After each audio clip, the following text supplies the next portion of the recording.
सबसे पहले अपने कंप्यूटर या मोबाइल का गूगल ब्राउज़र ओपन करें और सर्च बार में सिने टीवी artistcard.com सर्च करें।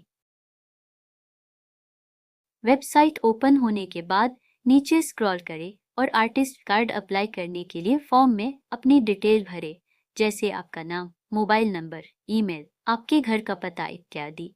आपको जिस भी कैटेगरी में आपका आर्टिस्ट कार्ड बनाना है वो कैटेगरी सेलेक्ट करें और आधार कार्ड के आगे और पीछे का फ़ोटो अपलोड करें।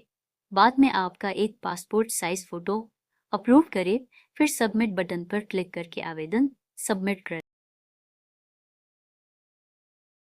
आवेदन सबमिट करने के बाद फीस भुगतान करने के लिए अगला पेज खुलेगा। यहाँ से आप गूगल पे, फ़ोन पे, Paytm, net banking, debit card और क्रेडिट कार्ड के माध्यम से भुगतान कर सकते हैं।